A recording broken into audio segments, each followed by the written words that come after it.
Ini sesi kedua dalam melanjutkan pelajaran CD di KPA Jalan Cangkir yang bertemakan tentang denominasi gereja-gereja di Indonesia.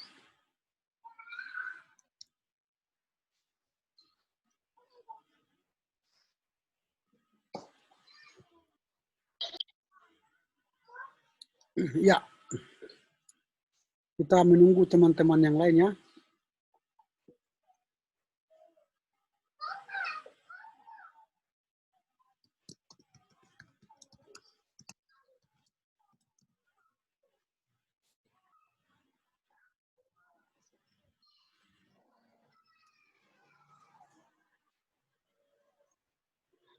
Oke, kita lanjut lagi.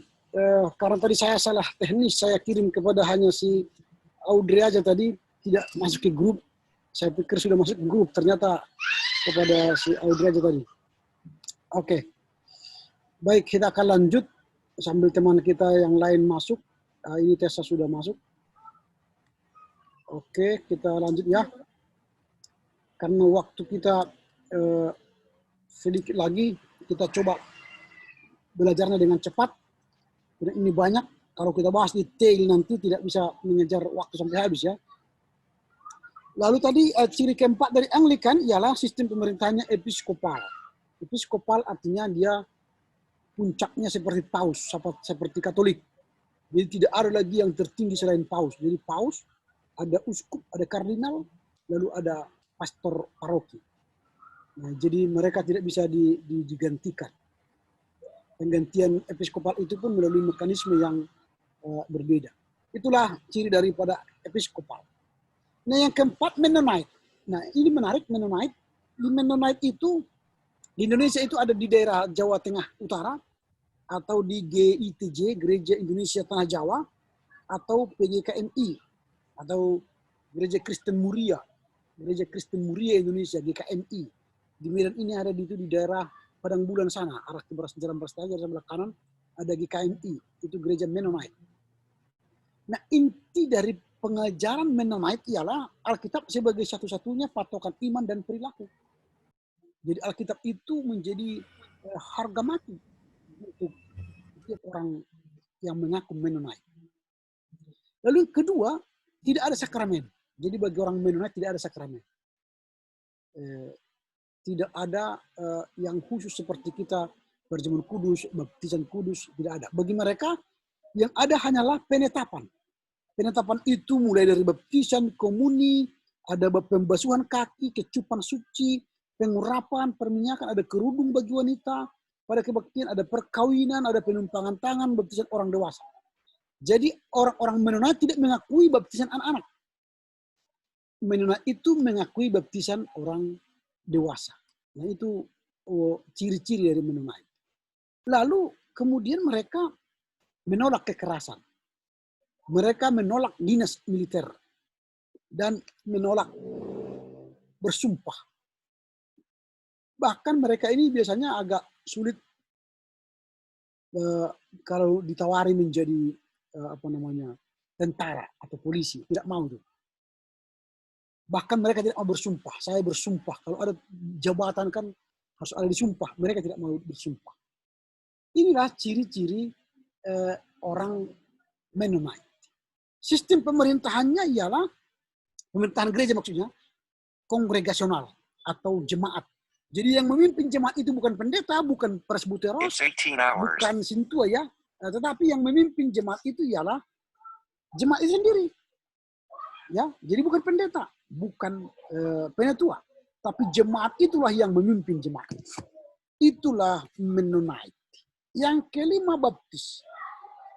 Di Indonesia disebut dengan gereja baptis, atau ada persekutuan gereja-gereja baptis di Indonesia, PGBI, ada gabungan gereja-gereja baptis di Indonesia, ada GBI independen, dan banyak sekali gereja-gereja baptis ini.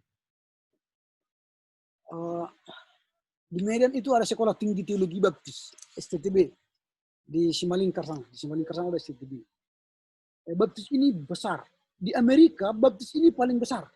Gereja Protestan paling besar di Amerika ialah gereja baptis. Presiden Donald Trump sekarang itu gereja baptis. Presiden Barack Obama dulu bergereja baptis. Banyak presiden Amerika dari gereja baptis. Bahkan pengkhotbah terkenal seperti Billy Graham itu baptis. Nah itu. Jadi banyak emang orang-orang baptis ini yang terkenal, tersohor di dunia. Nah ajarannya apa? Ajaran gereja baptis ini adalah Alkitab satu-satunya sumber ajaran yang benar. Sama seperti yang lain-lainnya. Yang kedua menekankan imamat orang percaya. Sama seperti tadi Luther. Jadi tidak ada perbedaan hierarki antara pendeta, presbiteros, penatua dan jemaat sama. Jabatannya hanya satu yaitu melayani. Yang ketiga sakramen dua. Baptisan bagi orang dewasa dan baptisan seram.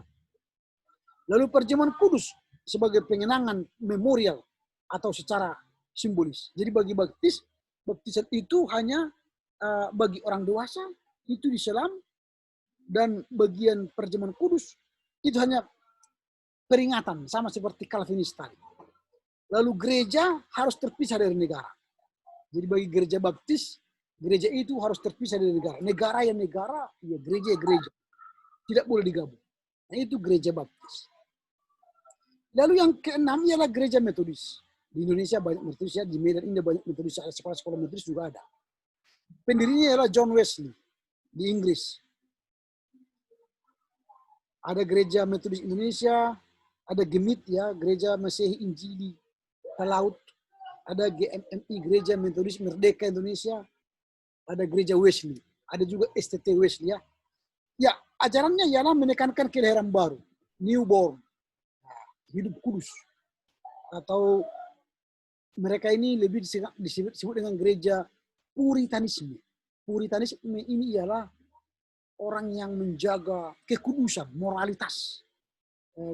Gereja-gereja metodis itu menekankan moralitas, kekudusan, kelahiran baru. Lalu penebusan universal, keselamatan untuk semua orang. Lalu menekankan kesucian dan kesempurnaan Kristiani. Itu tadi gerakan Puritanisme itu. Jadi mereka itu menekankan kekudusan, menekankan kemurnian setiap orang. Lalu menggiatkan kebangunan rohani, KKR. Kalau ada KKR itu gara-gara ada gerakan dari metodis. Bukan Pentakostal ya, tapi dari metodis. Nah itu yang ciri dari gereja metodis. Ada KKR itu, KKR. Ada KPI kebaktian penyegaran iman. Tapi memang ya kalau kita bicara KKR dan KPI kok harus ada kebaktian yang menyegarkan iman. Emangnya setiap minggu tidak menyegarkan iman? Itu kan pertanyaan juga kan. Berarti setiap gereja itu bukan imannya yang segar. Atau tidak merasa segar imannya. Sehingga butuh KKR. Nah tapi bagi John Wesley ada kebaktian yang menyegarkan. Lalu bagi John Wesley juga ini ciri tambahan. Bagi dia harus ada api yang membakar dirinya. Roh yang membakar. Semangat untuk mengobarkan Injil. Itu makanya simbol GMI itu ada api. Lihat nanti ada salib, ada api. Itu karena semangat yang membakar. Roh Kudus yang membakar. Lalu boleh angkat sumpah di hadapan pengadilan. Atau pemerintah asal sesuai dengan firman Tuhan. Kasih, keadilan, dan kebenaran. Itulah gereja metodis. Lalu yang ketujuh, gereja Pentakosta. Nah, aliran ini lahir pada abad ke-20 di Amerika dan di Afrika. Menjelma menjadi sebuah gereja. Jadi mulai di Amerika ya, sebenarnya gereja ini di Amerika Latin, misalnya di Brasilia, Argentina, itu di Amerika bagian utara. Dipelopori oleh Charles Parham. Dan ke Indonesia masuk sekitar 1912, dimulai di daerah Temenggung, Surabaya. Inti pengajaran dari Pentakosta ialah Alkitab Allah diilhamkan Allah sehingga tidak mengandung kesalahan. In adrentia, artinya Alkitab tanpa kesalahan. Manusia diselamatkan melalui pemandian kelahiran kembali dan pembaharuan oleh Roh Kudus. Jadi Pentakosta ini seperti yang saya ajarkan beberapa minggu yang lalu menekankan satu dari beberapa ajaran gereja. Dulu kan kita ada mengajarkan ada ajaran Allah Bapa, ada ajaran Kristus, ada ajaran Roh Kudus. Lalu Pentakosta ini lebih menekankan pada satu ajaran yaitu pembaruan Roh Kudus. Jadi penekanan mereka ialah pengajaran Roh. buah roh, gitu. Lalu penguasaan roh dan sebagainya. Nah, baptisan ada dua, yakni baptisan dewasa, selam, dan baptisan roh. Jadi mereka membaptis dalam roh, juga membaptis dalam selam. Perjamuan kudus merupakan lambang, sama seperti Calvinisme, dan pengenangan akan penderitaan dan kematian Yesus Kristus. Sehingga kalau kalian nanti mengikuti perjamuan kudus dalam gereja Pentakosta, tidak begitu sakral. Jadi hanya mereka rayakan begitu saja. Menekankan berbahasa lidah, penyembuhan ilahi, kesucian hidup. Yang berbahasa lidah ini pun ini menjadi ciri khas dari Pentakosta. Ada yang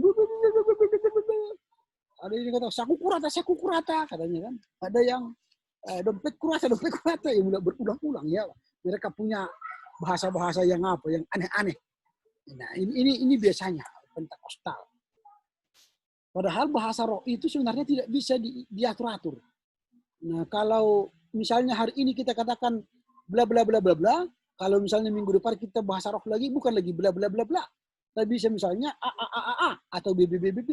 Tapi kalau samanya hari ini bla bla bla bla, minggu depan bla bla bla bla, minggu depannya bla bla bla, tahun depan juga bla bla bla, itu bukan bahasa roh. Itu berarti bahasa yang dihafal-hafal. Karena ada banyak wah kayak berdoa, kayak apa namanya? Ya kayak kerasukan lah. Itu ngeri itu kalau seperti itu. Saya pernah mengikuti seperti itu. Ya aneh juga menurut saya. Ya kayak bahasa-bahasa yang tidak mengerti. Padahal menurut Paulus kalau kita berbahasa roh harus bisa diterjemahkan. Kalau saya katakan bla bla bla bla artinya saya sedang bla bla bla bla. Nah itu. Kalau tidak bisa diterjemahkan jangan pakai bahasa roh. Pakailah di kamarmu itu. Kalau kita berdoa di kamar sampai bahasa yang tidak dimengerti, Tuhan mengerti. Sampai di kamar kita berguling-guling sampai nangis. Tuhan mengerti kok apa yang kita minta. Hari itu. Daripada repot, tak usah pakai bahasa yang tidak dimengerti Tuhan. Pakai bahasa Indonesia aja. Pakai bahasa Batak aja kan. Lebih enak kan. Ngapain merepotkan Tuhan untuk mendengar bahasa kita yang tidak dimengerti.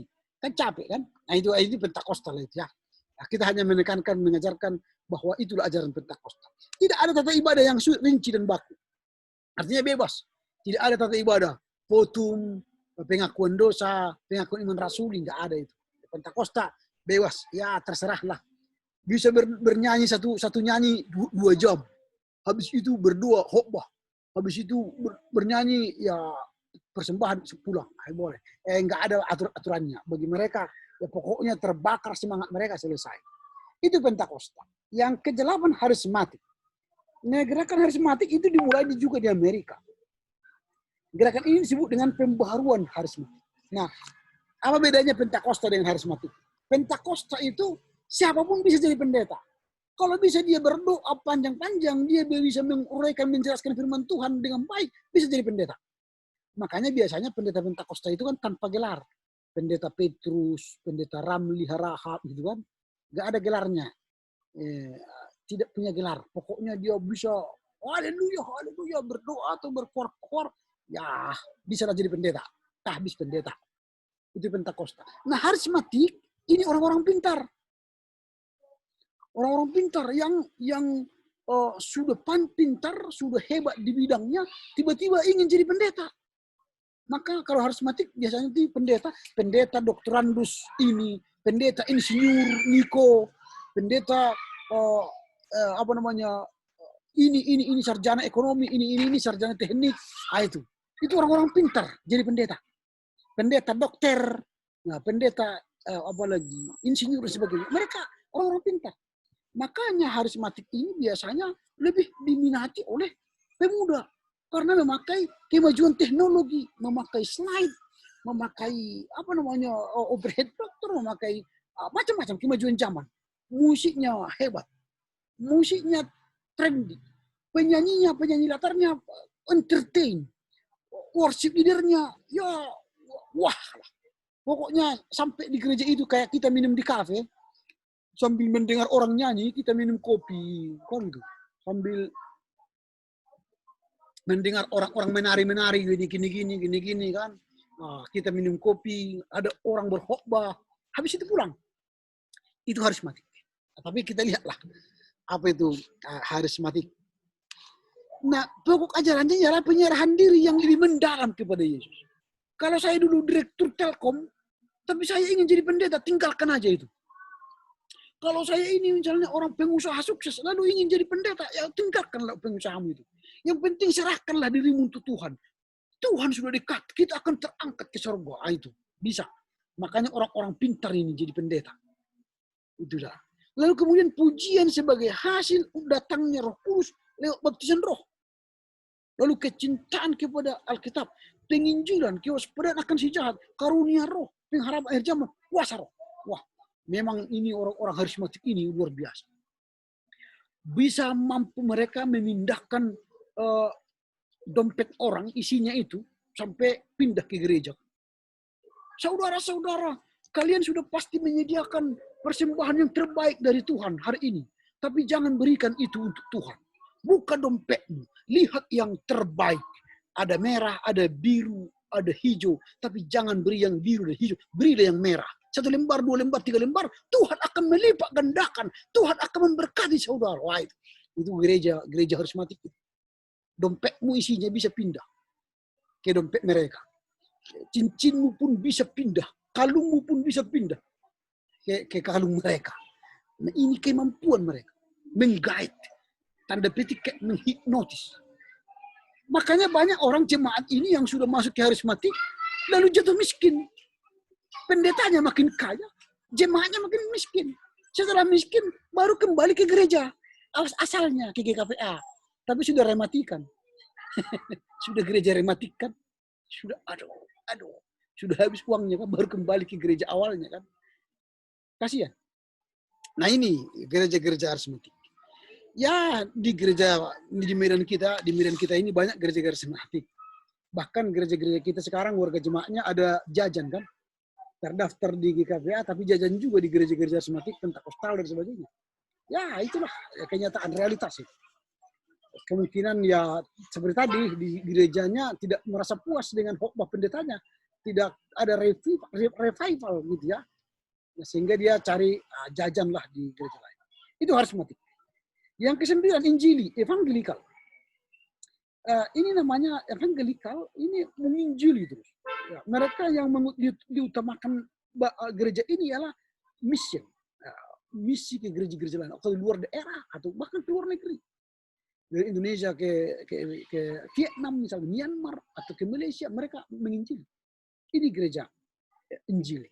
Gereja-gereja Injili. Jadi harus kita bedakan Pentakostal, karismatik, Injili.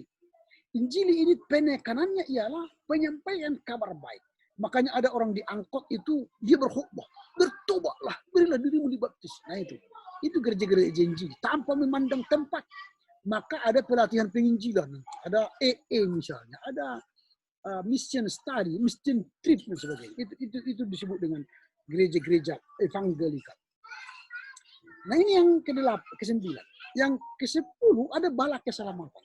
Ini bala keselamatan, the army of salvation. The army of salvation ialah gereja yang dipromotori atau dilahirkan oleh William Booth dan Catherine Mamput Booth pada 1865 di Amerika Serikat. Dan masuk ke Indonesia dari Belanda oleh Kapten J.G. Brouwer dan Ensing Van Emmetic. Ini bala keselamatan, Salvation Army. Nah, gerakan ini pokok-pokok ajarannya sangat menghargai gereja lain, sehingga tidak suka berdebat, apalagi mengenai ajaran atau penampilan hidup. Nah, biasanya mereka ini seperti tentara, pakaiannya nanti seperti tentara, pakaian putih, lalu di sini ada pangkat-pangkat, sampai ada pangkat jenderal, kolonel, ada pangkat-pangkat nanti di gerejanya, pengurus-pengurus di gerejanya gitu. Itu gereja Salvation Army, bala keselamatan. Dan mereka tidak mau berdebat. Kalau berdebat mereka diam saja, tidak mau menjawab. Nah, ada juga baiknya seperti itu, sehingga tidak ada perdebatan. Dalam pokok ajaran bala keselamatan atau Salvation Army, baptisan dan perjamuan kudus tidak menyebutnya sakramen. Dan tidak melaksanakannya sebagai upacara surgawi, suci gerejawi. Keduanya dilayankan secara simbolik. Artinya tidak ada demonstrasi sakralisme baik baptisan dan baik perjamuan kudus. Memahami uniform atau seragam dan sistem kepangkatan militer. Seperti saya katakan tadi, ada pangkat-pangkat militer sebagai prajurit Kristus atau Salvation Army atau tentara Kristus. maka sangat ditekankan disiplin dan ketaatan pada atasan. Jadi disiplin mereka sangat tinggi. Jadi kalau masuk ke gereja bergereja bala keselamatan itu, orang-orang yang tidak disiplin mereka biasanya depak, suruh keluar dari gereja Salvation. Nah ini gereja-gereja bala keselamatan. Lalu yang ke-11 adalah gereja Adventist. Pendirinya adalah William Miller dari Amerika Serikat. Wah banyak sekali dari Amerika Serikat ya kelahiran gereja-gereja ini. Dan ajarannya menekankan makanan dan minuman haram. Karena Roh Kudus hanya berkenan berdiam dalam tubuh yang sehat. Oh ini. Hari ini kan kita tadi belajar pengendalian diri dengan kemajuan teknologi. Lalu itu bicara soal halal dan haram. Nah, Paulus hendak mengatakan bukan soal halal dan haram, tapi itu hendak menekankan soal boleh tidak boleh. Nah, jadi kalau gereja Adventist ini, mereka menekankan imamat.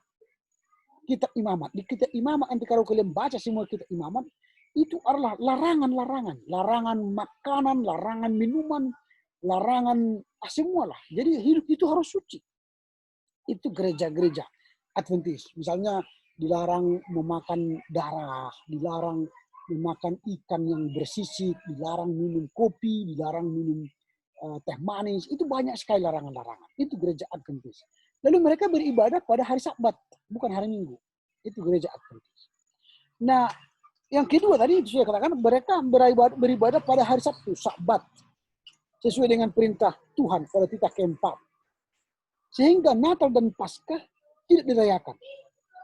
Cukup dikenang dan tidak ada dinyatakan dalam Alkitab. Jadi orang-orang Adventist tidak merayakan Natal dan tidak merayakan Paskah. Karena apa? Karena mereka menanti Mesias datang segera. Nah, jadi gereja-gereja Adventist ini sangat menekankan datangnya Mesias atau datangnya Yesus, Juru Selamat kali kedua. Nah mereka mengajarkan sehingga mereka memantangkan makanan-makanan tadi. Itu yang ke-11.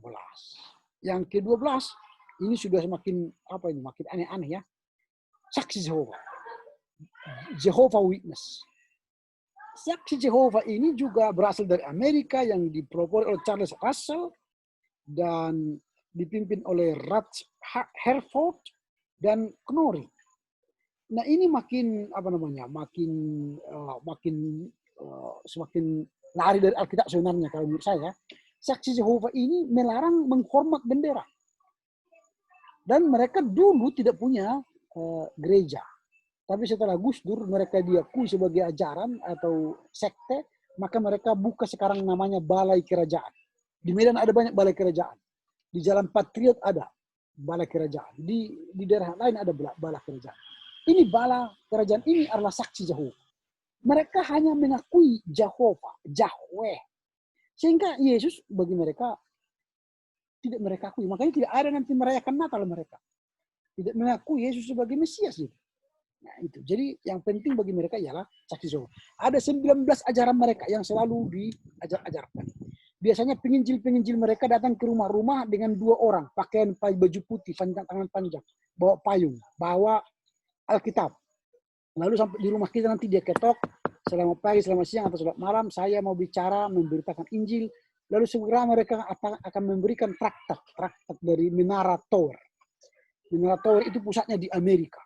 Lalu di Indonesia di Plaza Hasim Wahid di Jakarta. Baru di Sentul. Di Medan belum ada mungkin pusatnya. Ini namanya saksi Jehovah. Di internet, hati-hati, di internet. Kalau kalian buka renungan-renungan di internet, kalau ada JW.org, JW.org itu saksi Jehovah. JW itu artinya Jehovah Witness. ORG. Itu saksi Jehovah. Jadi jangan baca itu. Karena itu bukan ajaran Protestan. Nah itu. Lalu itulah saksi Jehovah. Lalu kemudian yang ke-13 Mormon. Nah, ini pendirinya Joseph Smith. Mormon ini menemukan kitab baru lagi di luar Alkitab. Namanya Kitab Mormon. Dia menemukan ajaran baru, lalu menemukan bahwa keselamatan itu melalui Joseph Smith. Mereka anggaplah Joseph Smith sebagai nabi baru. meyakini bahwa generasi Nabi itu hidup lagi sekarang. Padahal Nabi itu sudah lama kita tinggalkan. Tidak ada lagi Nabi muncul di dunia ini. Tapi Joseph Smith menganggap dirinya sebagai Nabi, lalu membuat kitab baru dengan kitab Mormon. Itu aliran Mormonisme. Di Indonesia ada itu gereja orang suci sepanjang abad. Nanti kalau kalian di sini di daerah apa itu? Bila atau di daerah apa itu? Di Jalan Darat sana, Simpang Barat, di situ ada gereja Saints atau orang-orang kudus. Itu gereja Mormon. Nanti kalau kalian sudah ada gereja orang suci sepanjang zaman, itu gereja Mormon. Jadi hati-hati jangan masuk ke sana karena itu ajaran Mormon yang dipelopori oleh Joseph Smith. Nah, kemudian yang ke-14 yang terakhir ialah gereja zaman baru, gerakan zaman baru. Apa itu gerakan zaman baru? Gerakan zaman baru ini adalah gerakan gereja yang sudah semakin lari dari Alkitab. Di Indonesia siapa itu misalnya gereja zaman baru? Di Indonesia misalnya gereja Tiberias Indonesia yang dipimpin oleh Yesayas Pariaji yang menekankan adanya minyak urapan. Nah, lalu mengajarkan perjamuan kudus yang secara serentak melalui media-media internet. Ini yang dilarang, bahkan tidak diakui oleh kekristenan sekarang. Ini gereja zaman baru. Nah, kalau kalian melihat nanti khotbah-khotbahnya Yesayas Pariaji, maka kita akan melihat bahwa gereja zaman baru ini sungguh luar biasa. Ya, menekankan ajaran-ajaran baru di luar praktek-praktek kekristenan, tapi menekankan ajaran-ajaran yang menekankan praktek-praktek okultisme atau lokalisme. Ini disebut dengan gereja gerakan zaman baru. Nah, sampai di sinilah dulu sudah kita selesaikan ada 14 gerakan denominasi di Indonesia. Saya yakin kalian tidak memahami secara sepenuhnya. Karena memang ini ajaran yang penting dan tidak susah, tidak mudah untuk dipahami. Tapi ya setidaknya kalian sudah mengerti ada 14 denominasi gereja-gereja Indonesia dengan pokok-pokok ajarannya. Lalu itu nanti akan membekali kalian memahami iman kalian ke masa depan. Nah, sampai di sini kira-kira ada pertanyaan? Atau saya terlampau cepat atau bagaimana? Dipahami enggak?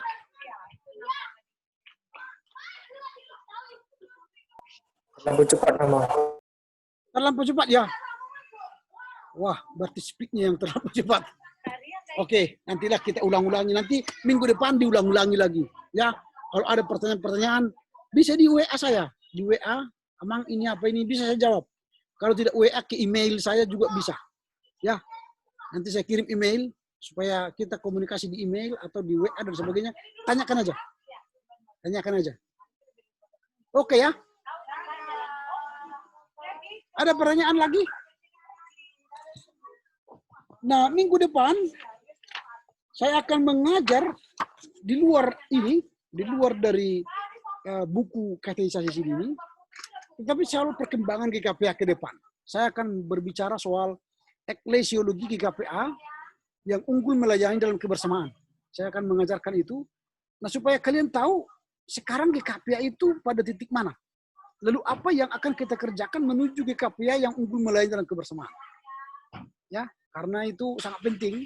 Karena kalianlah yang akan menunjukkan arah-arahan perjalanan gereja ke depan, maka perlu ditanamkan sejak dini kepada generasi muda GKPA, kepada pelajar CD, apa itu sebenarnya visi misi GKPA untuk kita kejar ke depan. Oke ya?